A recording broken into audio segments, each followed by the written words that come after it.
Hello students, आज के इस क्लास में हम कंटिन्यू करेंगे आपका चैप्टर नंबर 2। लास्ट के क्लास में हमने देखा था चैप्टर नंबर 2 के एक्सरसाइज 2.2 से पहले के 11 एग्जांपल्स। तो इस वाले क्लास में हम 2.2 के 6 क्वेश्चन कवर करेंगे। ठीक है, तो पहले क्वेश्चन से स्टार्ट करते हैं। पहला क्वेश्चन है बेटा, अगर आपको किसी संख्या से 1/2 घटाने और उसके परिणाम को 1/2 से गुणा करने पर 1/8 प्राप्त होता है तो वह संख्या क्या है। तो इस टाइप का क्वेश्चन हमने एग्जाम्पल में किया था। अगर आपने एग्जाम्पल देखा होगा तो इसमें क्या होता है, पहले संख्या माननी होती है। तो माना संख्या बराबर क्या है, x। अब क्या करना है, प्रश्नानुसार, प्रश्न में जैसा दिया है वैसे प्रश्नानुसार प्रश्न में क्या दिया है, संख्या में क्या करना है, संख्या अगर किसी संख्या से 1/2 घटाने पर, तो इस संख्या से बेटा 1/2 घटाना है। प्रश्नानुसार क्या करना है, संख्या से 1/2 घटाना है। अब जो ये प्राप्त परिणाम है उसको बेटा 1/2 से गुणा करना है। उसको 1/2 से गुणा कर दिया प्रश्न के अनुसार, और ऐसा करने पे हमको 1/8 प्राप्त होता है। ये सारी चीजें आपको समझ में आनी चाहिए। हमने क्या किया, संख्या पता नहीं थी तो हमने माना संख्या x है। ठीक है, प्रश्नानुसार संख्या से 1/2 घटाया और उसके बाद जो प्राप्त परिणाम था, ठीक है, उसको 1/2 से गुणा कर दिया। तो संख्या क्या मिल गई बेटा, 1/8 हमको उसका रिजल्ट मिल गया। तो बस अब क्या ज्ञात करना है, वह संख्या ज्ञात करनी है। यहाँ पे पूछा गया है तो संख्या क्या है, वो x, वो ज्ञात करना है। तो चलिए ज्ञात करते हैं। ये टोटल ब्रैकेट है, ठीक है, ब्रैकेट लगाना है आपको, उसके बाद 1/2 से मल्टीप्लाई करना है। अब आप या तो 1/2 को x से, फिर 1/2 को 1/2 से मल्टीप्लाई कर दो, या पहले एलसीएम ले लो। तो मेरे हिसाब से एलसीएम लेना बेटर होगा। तो मैंने यहाँ पे एलसीएम ले लिया बेटा 2। ठीक है, x के नीचे कुछ नहीं है, यहाँ पे 1 है, तो क्या होगा, 1 है तो बेटा 1 2 को डिवाइड करेगा 2 टाइम, और 2x से मल्टीप्लाई होगा तो 2x माइनस, और यहाँ पे 2 को डिवाइड करेगा 1 टाइम, उसके बाद 1। तो बेटा अब आप ब्रैकेट हटा सकते हो या ब्रैकेट लगा सकते हो। मैंने पहले ही बताया था कि हम किसी चीज को ऐसे डायरेक्ट नहीं काट सकते। अब एलसीएम ले लिया है तो हम सीधा इसको मल्टीप्लाई कर सकते हैं 1/8। तो नेक्स्ट स्टेप में हमको ये मिल गया। अब क्या करेंगे बेटा, कुछ नहीं, ऊपर वाली संख्याओं को सीधा मल्टीप्लाई कर देंगे और नीचे वाली संख्याओं को। तो 2x माइनस 1 अपॉन क्या हो जाएगा बेटा, 1 इससे मल्टीप्लाई हुआ था, 2x माइनस 1 आ गया, नीचे 2 से मल्टीप्लाई होगा। पहले क्यों नहीं कर सकते थे, क्योंकि पहले एलसीएम नहीं लिया हुआ था, क्योंकि 2 एक के ही नीचे था। अब 2 बेटा पूरी की पूरी, ये 2 है पूरी पूरी संख्या के नीचे, 2x माइनस 1 के नीचे। तो अब इसको 2 को इस 2 से मल्टीप्लाई कर सकते हैं। तो 2 × 2 बराबर 1/8। तो मैंने क्या सिखाया था आपको, मैंने ये सिखाया था क्रॉस मल्टीप्लाई करना, कि नीचे कोई संख्या है तो उधर क्रॉस मल्टीप्लाई कर देते हैं। तो यहाँ पे क्या बचा बेटा, 2x माइनस 1, और 2 × 2 कहाँ पे चला गया, ऊपर की तरफ, अपॉन 8। तो 2x माइनस 1 2 × 2 क्या हो जाएगा बेटा, 4/8। तो 4 के द्वारा 8 को काटो बेटा, 4 दूनी 8। तो यहाँ पे क्या बच गया बेटा, 2x माइनस 1 बराबर 1/2। ठीक है, अब मैंने क्या कहा था, फिर अगर कोई संख्या नीचे आ जाती है तो फिर इसको क्रॉस मल्टीप्लाई कर देंगे। अब ये पूरे ब्रैकेट से मल्टीप्लाई होगी बेटा, तो 2x माइनस 1 × 2 इक्वल्स टू 1। ठीक है बेटा, अब मल्टीप्लाई कर दीजिए। तो 2 को 2x से मल्टीप्लाई किया तो 4x माइनस 1 से किया तो 2 इक्वल्स टू 1। अब मैंने क्या बताया था, x वाली संख्या को इधर रखना, और जो ये -2 है इसको इधर भेजेंगे तो प्लस का चिन्ह हो जाएगा इसका। तो इसको मैं इधर कर रहा हूं, ठीक है, यहाँ पे देखिएगा, यहाँ से उतार लीजिएगा। 4x इक्वल्स टू 1 माइनस का 2 प्लस का 2 हो गया। ठीक है, तो x बराबर क्या आ गया बेटा, ये तो 3 हो गया, और ये 4 इसके नीचे आएगा, तो बेटा 3/4 x बराबर क्या मिला बेटा हमको, 3/4। तो वो परिमेय संख्या जिसकी बात की जा रही थी, वो परिमेय संख्या हो चाहे कोई सी संख्या, वो संख्या जिसकी बात की जा रही थी, वो संख्या क्या मिली हमको, 3/4। तो इस तरीके से आपको ये क्वेश्चन करना है। इस तरीके का क्वेश्चन मैं एग्जाम्पल में करवा चुका हूं। चलिए आगे बढ़ते हैं। क्वेश्चन नंबर 2, एक आयताकार तरणताल, मतलब स्विमिंग पूल है, आयताकार ही होता है, कि लंबाई, देखो यहाँ पे फिर वही एग्जाम्पल में मैंने समझाया था, वही कंसेप्ट दोहराया जाएगा, मैं बार बार नहीं बताऊंगा आपको, एग्जाम्पल अच्छे से देखने, उसके बाद आपको ये समझ में आएगा कि उसकी लंबाई उसकी चौड़ाई के 2 गुने से 2 मीटर अधिक है। तो क्या दिया गया है बेटा, उसकी लंबाई दी गई है। लंबाई क्या दी गई है, लंबाई दी गई है कि वो उसकी चौड़ाई के दुगने से 2 मीटर अधिक है। तो क्या है बेटा लंबाई, उसकी चौड़ाई के दुगने से 2 मीटर अधिक। तो क्या नहीं दिया गया है, चौड़ाई नहीं दी गई है और लंबाई दी गई है। लंबाई डायरेक्ट नहीं दी गई है, इनडायरेक्ट चौड़ाई के पदों में दी गई है। तो बेटा जो नहीं दिया होता उसको मानते हैं, तो यहाँ पे चौड़ाई मानेंगे, और इसका स्विमिंग पूल का पैरामीटर परिमाप क्या होता है, चारों तरफ की माप। मैंने आपको बता दिया एग्जाम्पल में, आप वहां पे देख सकते हैं कैसे। तो इसकी लंबाई और चौड़ाई ज्ञात कीजिए। तो ऐसे क्वेश्चन बेटा मैं एग्जाम्पल में करवा चुका हूं, तो यहाँ पे इतना ज्यादा नहीं, मतलब डिटेल में नहीं जाएंगे, सीधा समझाएंगे ये। ठीक है, आयताकार स्विमिंग पूल हो गया, ये लंबाई, ये लंबाई, ये चौड़ाई, तो ब्रेथ से दिखाते हैं 20 से। तो अब हम क्या करेंगे, जो नहीं दिया उसको मानेंगे। माना आयताकार तरणताल स्विमिंग पूल है, ठीक है, उसको तरणताल बोलते हैं हिंदी में। तरणताल की चौड़ाई कितनी बेटा, वो है बेटा x। कितना, मीटर में मानेंगे, मीटर। ठीक है, ये नहीं दी गई थी। तब लंबाई, अब प्रश्नानुसार लंबाई कैसे निकालेंगे, लंबाई जैसे दे रखा है वैसे निकालेंगे। लंबाई क्या है बेटा, उसकी चौड़ाई के दुगने से 2 अधिक है, तो उसकी चौड़ाई क्या है x, तो उसका दुगना क्या हो गया 2x। तो लंबाई क्या है, उसकी चौड़ाई के दुगने से, तो दुगना कर दिया, से 2 अधिक है तो 2 अधिक भी कर दिया, ये मीटर, ये आ गया। तो बेटा आयत का परिमाप क्या होता है, आयत का परिमाप क्या होता है वो आपको आना चाहिए। मैंने बताया था एग्जाम्पल में भी ऐसा क्वेश्चन आया था। 2 ब्रैकेट में लंबाई, 2 गुणा ब्रैकेट में लंबाई प्लस चौड़ाई, ये होता है बेटा आयत का परिमाप। चलो इसमें वैल्यू पुट कर दीजिए। वो दिया गया है परिमाप कितना बेटा, 154 मीटर। तो बस हमको इधर की तरफ वैल्यू पुट करनी है, किसकी, लंबाई की और चौड़ाई की, और उसके बाद x निकाल लेना है। x निकल जाएगा तो लंबाई चौड़ाई दोनों निकल जाएगी। तो चलिए यहाँ पे वैल्यू पुट करते हैं। तो 2 लंबाई की जगह वैल्यू पुट करेंगे बेटा, लंबाई की, लंबाई ये है तो बड़ा ब्रैकेट लगाएंगे, क्योंकि एक पहले से 2x + 2 है तो इसको ब्रैकेट लगाना पड़ेगा, प्लस चौड़ाई कितनी है बेटा x, बराबर 154 मीटर। अब मीटर से मीटर कट जाए, क्योंकि इधर भी ये सब कुछ मीटर में चल रहा है, मीटर, तो हम मीटर ना लिखें तो ठीक रहेगा। ठीक है बेटा, तो इसको भूल जाइए आप, कंफ्यूज हो जाएंगे अदरवाइज। इसको मैंने हटा दिया है, क्यों हटाया, क्योंकि इधर भी मीटर चल रहा है, इधर भी मीटर चल रहा है, तो कट जाएगा। चलिए अब सोल्व कर लेते हैं, इसको कैलकुलेट कर लेते हैं, कैलकुलेशन इजी हो जाएगी हमारी। 2 ब्रैकेट में बेटा ये 2x और x जुड़ेगा तो 3x + 2 बड़ा ब्रैकेट 154। ठीक है बेटा, अब ये 2 क्या कहाँ पे जाएगा, इसके नीचे, और इसको डिवाइड करेगा। तो बेटा अगले स्टेप में क्या करेंगे, वो 3x + 2 ओके इक्वल टू 154/2। 2 से काटो बेटा 154 को, 2 संते 14, 1 2 संते 14, तो 77 बार कट गया। तो आगे क्या आएगा बेटा, आगे देखो 3x + 2 बराबर 77। तो क्या करेंगे बेटा, अब हम करेंगे क्या, 3x को इधर रखेंगे और 2 को इधर भेजेंगे, तो 2 नेगेटिव का हो जाएगा, तो 77 - 2, तो कितना आया बेटा, 3x = 77 - 2 तो 75। ठीक है बेटा, x बराबर क्या आ गया बेटा, 75/3। तो वापस 3 से हम डिवाइड करेंगे इसको, 3 एकम 3 दूनी 6, ठीक है, 1 3 पंजे 15, तो 25 × 75 होता है, 25 × 75, तो x बराबर 25 निकल के आ गया। तो बेटा अब हम क्या करेंगे, चौड़ाई यहाँ पे लिखेंगे, यहाँ पे लिख देता हूं मैं लास्ट में, अब देख लेना, ये 2 कट गया इधर। अतः क्या है, चौड़ाई, x का मान मिल गया, तो चौड़ाई बराबर क्या थी, x बराबर 25 मीटर, क्योंकि x का मान क्या निकल गया है 25, तो चौड़ाई होगी 25 मीटर। लंबाई वो क्या होगी बेटा, इधर देखो, लंबाई होगी 2x + 2।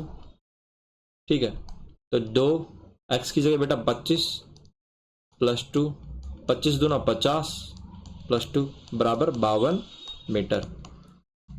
तो ये आपको आ गया होगा। ठीक है बेटा, तो इतना ही इजी था ये क्वेश्चन, मैंने इस टाइप के क्वेश्चन एग्जाम्पल में डिस्कस कर दिए, तो यहाँ पे ज़्यादा डिस्कस नहीं करेंगे। चलिए, लेकिन आपको कंप्लीटली समझाया गया है। चलिए, ये थोड़ा नया क्वेश्चन है, यूनिक क्वेश्चन है, तो इसको अच्छे से डिस्कस करेंगे। यहाँ पे एक समद्विबाहु त्रिभुज की बात की गई। समद्विबाहु त्रिभुज क्या होता है, जिसकी तीनों भुजाएं बराबर होती है। उसका आधार दिया गया बेटा 4/3 सेंटीमीटर। उसका परिमाप मतलब वही तीनों भुजाओं का योग, चारों तरफ की माप को ही परिमाप कहते हैं। तीनों भुजाओं का योग मतलब परिमाप दिया गया है, आधार दिया गया है, और उसकी 2 बराबर भुजाओं की माप ज्ञात करनी है। तो बिल्कुल आसान क्वेश्चन है, यहाँ पे दो बराबर भुजाओं की माप ज्ञात करवा रहा है, लेकिन हम जानते हैं जैसे कि ये ए बी सी समबाहु त्रिभुज है, ठीक है, सम द्विबाहु त्रिभुज का, अच्छा अच्छा अच्छा, सॉरी बेटा, ये सम द्विबाहु त्रिभुज है, ठीक है, मैंने समबाहु बोल दिया होता, सॉरी। सम द्विबाहु त्रिभुज वो होता है जिसकी दो भुजाएं समान होती है, ठीक है बेटा। तो उसका आधार दिया है, तो आधार यहाँ पे क्या है, BC। तो अभी हम लिख देते हैं BC बराबर कितना है, आधार 4/3 सेंटीमीटर दिया है, ठीक है।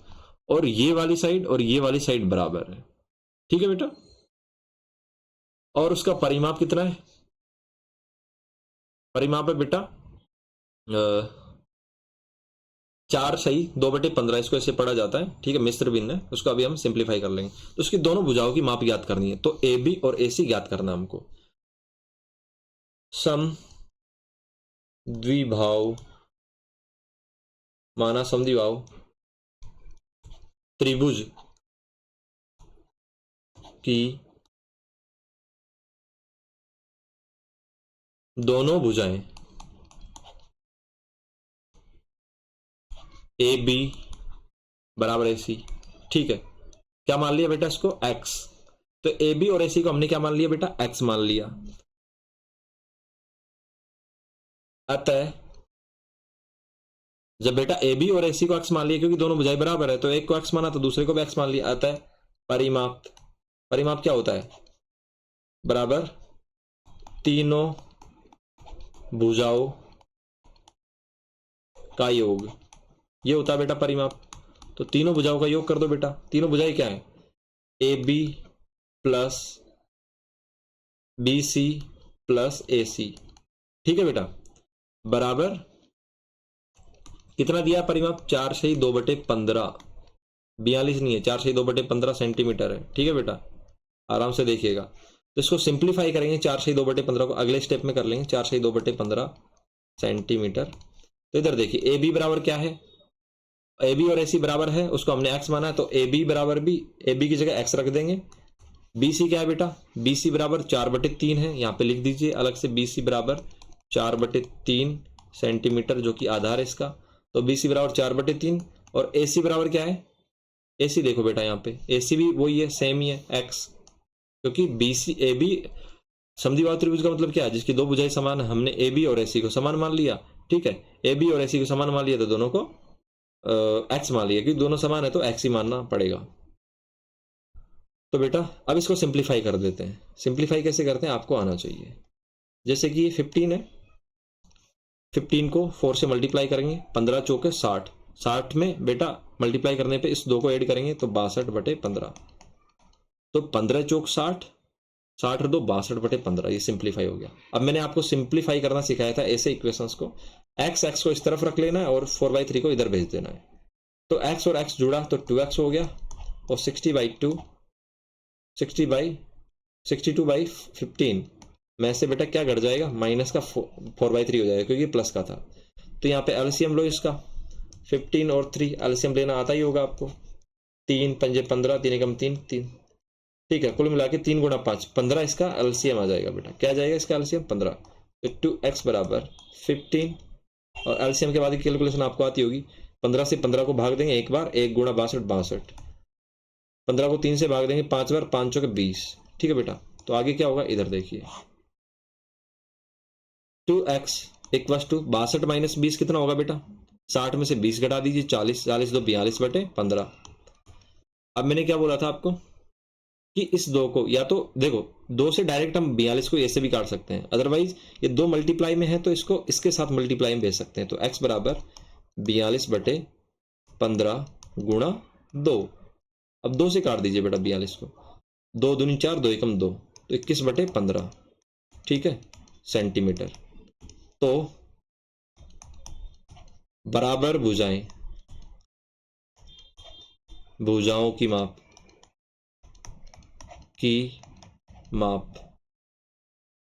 क्या थी बेटा, बराबर भुजाएं क्या थी, AB बराबर AC थी, और उनकी माप क्या थी, X, और X का मान क्या आया बेटा, 21/15 सेंटीमीटर। तो आंसर क्या आ गया, 21/15 सेंटीमीटर। तो आप ये नोट कर लेंगे, ठीक है, ज्यादा कठिन क्वेश्चन नहीं था, लेकिन हाँ अच्छा क्वेश्चन था। अब चलते हैं बेटा क्वेश्चन नंबर 4 पे, ये भी इजी है। अब ध्यान से देखिएगा, दो संख्याओं का योग कितना बेटा, ध्यान से देखिए, ये भी थोड़ा ट्रिकी क्वेश्चन। दो संख्याओं का योग 95 है। यदि एक संख्या दूसरी संख्या से 15 अधिक है, कौन सी संख्या दी गई है? पहली संख्या। कौन सी संख्या से दूसरी संख्या से 15 अधिक है? तो बेटा कौन सी संख्या दी गई है? पहली संख्या। किसके पदों में? दूसरी संख्या के पदों में। तो क्या नहीं दिया गया है? दूसरी संख्या नहीं दी गई है, तो क्या मानेंगे? दूसरी संख्या। ठीक है, तो दोनों संख्याओं को ज्ञात कीजिए। बिल्कुल आसान है। ऐसे क्वेश्चन में क्या करते हैं, कौन सी संख्या दी गई है? पहली संख्या, तो उसको नहीं मानेंगे। तो कौन सी नहीं दी गई? दूसरी। तो माना दूसरी संख्या या द्वितीय संख्या, जो भी लिखना चाहो, संख्या बराबर क्या है? एक्स। एक्स प्रथम संख्या क्या हो जाएगी? प्रश्नानुसार प्रथम संख्या क्या हो जाएगी बेटा? प्रथम संख्या दूसरी संख्या से 15 अधिक है, तो दूसरी प्रथम संख्या क्या हो जाएगी? दूसरी संख्या में 15 जोड़ दो। यहां पे दे रखा है ना, यदि एक संख्या दूसरी संख्या से 15 अधिक है, तो बस हो गया। तो दोनों संख्याओं का योग कितना है बेटा? 95 है। प्रश्नानुसार क्या? दोनों संख्याओं का योग x प्लस 15 बराबर 95। ठीक है बेटा, तो x में x जोड़ेंगे तो 2x प्लस 15 बराबर 95। मैंने क्या बताया था? चर वाले टर्म को इधर रखना, एचर मतलब 15 को इधर भेज देना है। तो 2x बराबर 95 माइनस 15, तो 95 में से 15 गया तो बेटा कितना बचेगा? 5 से 5 गया 0, 90 में से 10 गया 80, तो 2x बराबर 80। x बराबर 80 बटे 2 नीचे आ जाएगा, तो x बराबर 40 आ गया बेटा। 80 को 2 कितनी बार काटेगा? 40 बार। तो बेटा अब हमको क्या याद करना है? प्रथम संख्या कितनी है बेटा? प्रथम संख्या x प्लस 15, तो x का मान कितना है बेटा? 40 प्लस 15, मतलब x का मान 40 है, तो 40 प्लस 15 तो 55। 40 10 50 और 5 55। 55 प्रति पहली संख्या हो गई। दूसरी संख्या क्या है? दूसरी संख्या तो अपने आप में क्या है? x। तो वो क्या है बेटा? दूसरी संख्या x, और x बराबर क्या है? 40, तो दूसरी संख्या हो गई 40। तो क्या ये कठिन था? मेरे हिसाब से नहीं था, बिल्कुल इजी था। चलिए क्वेश्चन नंबर 5, ऐसा क्वेश्चन हम एग्जाम्पल में कर चुके। दो संख्याओं का अनुपात 5:3 है। यदि उनमें अंतर 15-18 है, तो दोनों तो संख्या ज्ञात कीजिए। बिल्कुल इजी है, लेकिन यहां पे गड़बड़ हो जाएगा अगर आप समझ नहीं पाए तो। इन दोनों संख्याओं का अंतर 18 है, तो इसको छोड़िए। माना, ऐसी कंडीशन में क्या करते हैं? माना दोनों संख्याएं क्या है बेटा? 5:3 है। 5:3 दी गई है, तो 5x, और इसको मिटाते हैं।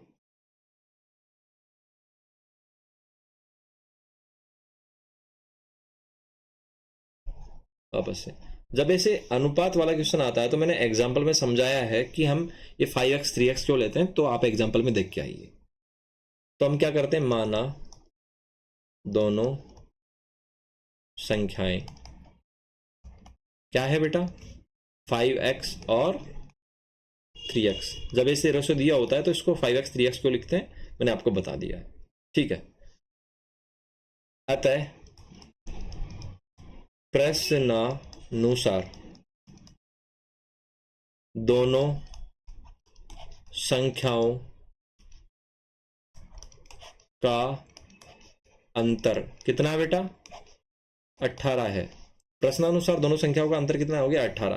तो अंतर क्या होता है? इस वाली संख्या में से इस वाली संख्या को घटा दो, बड़ी वाली में से। 5x माइनस 3x बराबर 18। तो क्या आया? 2x बराबर 18। x बराबर क्या आया? 18/2। तो कटेगा तो आएगा 9। ठीक, x बराबर 9। तो संख्याएं, तो प्रथम प्रथम संख्या नहीं लिखो तो सीधा इसे लिखो संख्याएं। क्या हमने प्रथम नहीं माना इसलिए नहीं लिख रहे। अतः संख्याएं 5x बराबर 5 मल्टीप्लाई 9, 9 45, और 3x बराबर x का वैल्यू पुट करो। x बराबर क्या है बेटा? 9, 3 9 में 27। तो संख्या हो गई बेटा 45 और 27। तो वेरी वेरी इजी था। अगले क्वेश्चन पे चलते हैं। तीन लगातार पूर्णांकों का योग, ऐसा क्वेश्चन आया था कि इस टाइप का क्वेश्चन तो नहीं आया, लेकिन इससे थोड़ा मिलता जुलता कि 11 के लगातार गुणजों का, तीन गुणजों का योग ऐसा है। तो कुल मिला के तीन लगातार पूर्णांकों की बात हो रही है। तीन लगातार पूर्णांकों का योग 51 है, तो पूर्णांक ज्ञात कीजिए। इसके दो तरीके मैं अभी शॉर्टकट में बता देता हूँ। पहला तरीका ही आपको याद रखना है। तो माना ऐसी कंडीशन में क्या करते हैं, माना तीन लगातार पूर्णांक, लगातार पूर्णांक, ठीक है। पहला पूर्णांक x मान लेते हैं, तो दूसरा क्या होगा, उसमें एक जोड़ेंगे x+1। तीसरा क्या होगा, दूसरे में एक जोड़ेंगे तो x+2। ऐसा क्यों, जैसे कि पूर्णांक क्या होते हैं, जैसे कि 0, इधर -1 -2 ऐसे करके 1 2 3, तो लगातार लिया, जैसे कि हमको पता नहीं है। अब यहाँ इसके आने के बाद कोई सा भी आएगा, जैसे कि अगला पता नहीं 4 5 6 कोई सा भी आ रहा है, तो हमको पता नहीं कौन सा पहला पूर्णांक है, तो हमने मान लिया x है। तो x के बाद कौन सा आएगा बेटा, 2 के बाद क्या है, +1 करके 3 आया ना, 2 में +1 किया तो 3 आया। अगला पूर्णांक क्या है, 3। तो x के बाद कौन सा आएगा, x+1, और x+1 के बाद कौन सा आएगा, x+1 में 1 और ऐड करो तो x+2। तो तीन लगातार पूर्णांक कौन से रैंडम उठाएंगे तो बेटा क्या होंगे, x+1 x+1 और x+2। तो आप ये भी कह सकते हैं x के पहले वाला कौन सा होगा, x के पहले वाला x-1 होगा, उसके पहले वाला x-2 होगा। तो हम या तो ये तीन उठा लें या ये तीन उठा लें। तो तीन लगातार पूर्णांक हमने ये वाले उठा लिए। हम ये भी उठा सकते थे, कौन से, x-1, x और x+1, इससे भी हो सकता था, लेकिन मेरे हिसाब से ये ठीक रहेगा। दूसरा वाला और भी इजी है, तो पहले ये देख लीजिए। तो ऐसे कोई से भी लगातार तीन पूर्णांक उठा लीजिए। माना तीन लगातार पूर्णांक ये है, प्रश्नानुसार, बिल्कुल इजी है। प्रश्नानुसार तीनों का योग क्या है बेटा, 51 है। तो x+1 प्लस x+2 बराबर 51, ठीक है बेटा। तो एक x, दूसरा x, तीसरा x, तो तीनों जुड़ेंगे 3x, प्लस ये एक और दो जुड़ेंगे बेटा तो 3 बराबर 51, ठीक है बेटे। 3x और 3 को इधर भेजेंगे बेटा इधर की तरफ, तो 3 माइनस का हो जाएगा, 51 - 3। 3x बराबर 51 में से 3 घटा दो बेटा, 48 बचा। x बराबर 48/3, तो 3 एकम 3, 1 3 × 18, तो x बराबर 16 आ गया। अतः तीनों लगातार पूर्णांक क्या है, लगातार पूर्णांक क्या होंगे बेटा, क्या होंगे। पहला क्या था, 16, पहला x था, ऐसे लिख देता हूं मैं ताकि आपको पता चले।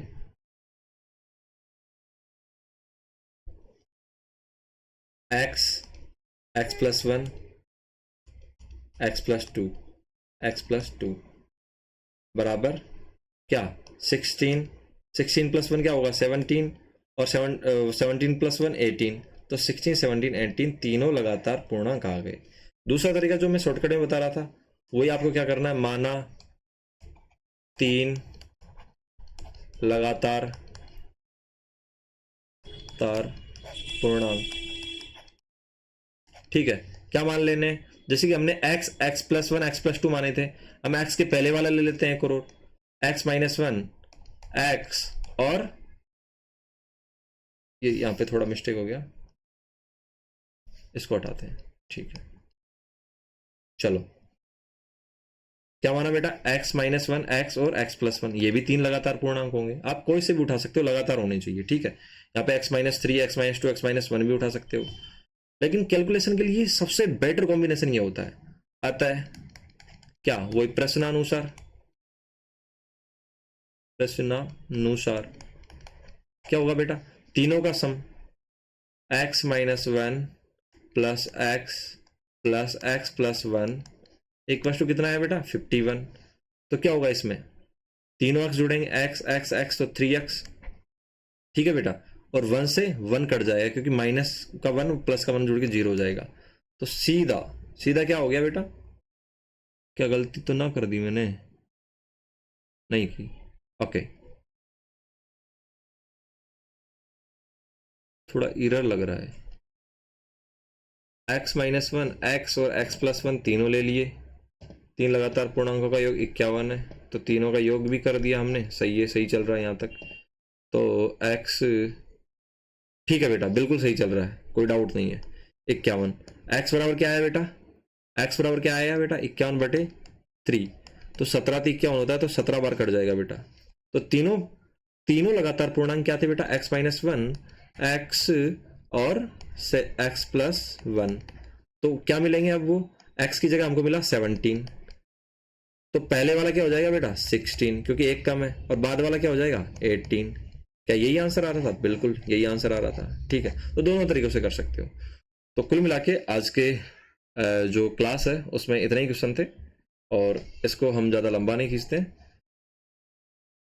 तो यहाँ तक देखने के लिए बेटा थैंक यू, और आपको समझ में आया होगा। अगर आपने ध्यान दिया है और अच्छे से पढ़ा है तो आपका चेहरा कुछ ऐसा होगा, और नहीं पढ़ा है, बीच में उठ के चले गए, तो आपका चेहरा कुछ ऐसा होगा। तो बने रहिए मैथ्स इज एवरीवेयर के साथ, और आपके सारे कंसेप्ट क्लियर कीजिए। धन्यवाद।